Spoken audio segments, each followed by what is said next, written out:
नहमदुहु व नुसल्ली अला रसूलिहिल करीम अम्मा बाद। নবীজি সাল্লাল্লাহু আলাইহি ওয়াসাল্লাম একদিন সাহাবায়ে কিরামকে প্রশ্ন করলেন, আচ্ছা বলো তো, যদি তোমাদের কারোর ঘরের দুয়ারে একটা স্বচ্ছ পরিষ্কার পরিচ্ছন্ন পানির ঝর্ণা থাকে আর সে ব্যক্তি ওই ঝর্ণায় প্রতিদিন 5 বার গোসল করে, তাহলে ওই ব্যক্তির কি আর শরীরে কোনো ময়লা আবর্জনা থাকতে পারে? সাহাবায়ে কেরাম বললেন যে না, 5 বার গোসল করলে তার শরীরে আর ময়লা থাকে কেমন?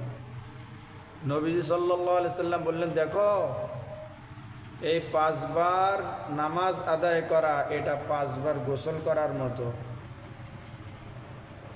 ফজরের নামাজ পড়ে আপনি দুনিয়ার কাজে চলে গেছেন, দুনিয়া ইচ্ছা অনিচ্ছা অনেক গুনাহ আপনার দ্বারা হয়ে গেছে। আপনি যখন আবার জোহরের সময় মসজিদে চলে আসবেন, নামাজ আদায় করবেন, তো ফজর থেকে জোহর পর্যন্ত হয়ে যাওয়া গুনাহগুলা আল্লাহ জোহরের নামাজের দ্বারা মাফ করে দেবেন। আবার জোহর পড়ে চলে গেলেন, আসর পর্যন্ত যে গুনাহ হলো আসরের নামাজের দ্বারা সেটা মাফ হয়ে যাবে। এভাবে 5 ওয়াক্ত নামাজ মধ্যবর্তী গুনাহের জন্য কাফফারা শুরু। অবশ্য এগুলো দ্বারা সগীরা গুনাহ উদ্দেশ্য, আল্লাহর সাথে সম্পৃক্ত গুনাহ উদ্দেশ্য। গুনাহে কাবীরা অথবা বান্দার হক যেটা, এটা গুনাহ, এটা আমলের দ্বারা মাফ হয় না, এটা তওবা লাগে। এবং বান্দার হক হলে নির্দিষ্ট পন্থায় তার থেকে ক্ষমা চেয়ে নিয়ে, মাফ চেয়ে নিয়ে অথবা তার হক আদায় করে দিয়ে তারপরে তওবা করতে হবে। আমার ভাইরা, গুনাহ নিয়ে তো জান্নাতে যাওয়া যাবে না। যে নামাজের দ্বারা গুনাহকে মাফ করায় নিল, তওবার দ্বারা, ইস্তিগফারের দ্বারা মাফ করায় নিল, মৃত্যুর সময় কোনো গুনাহ থাকবে না, তো অথবা থাকলেও কম থাকবে, ওই ব্যক্তি জান্নাতে চলে যাবে সহজে।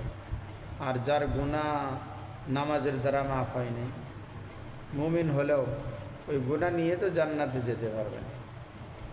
এজন্য কি করতে হবে? ওই গুনাহ মাফ করানোর জন্যে তাকে জাহান্নামের আগুনে পুড়ায় পুড়ায় পুড়ায় পুড়ায় তাকে আগে খাঁটি করা হবে, জান্নাতের উপযোগী করা হবে। মুমিনের জাহান্নাম জান্নাতে দেওয়ার জন্য। মুমিন জাহান্নামে গেলেও সে চিরদিনের জন্য জাহান্নামে থাকবে না। তার গুনাহের পরিমাণ অনুযায়ী জাহান্নামে খাটার পরে যখন সে পরিশুদ্ধ হয়ে যাবে, তখন আল্লাহ তাকে অবশ্যই জান্নাত দান করবে।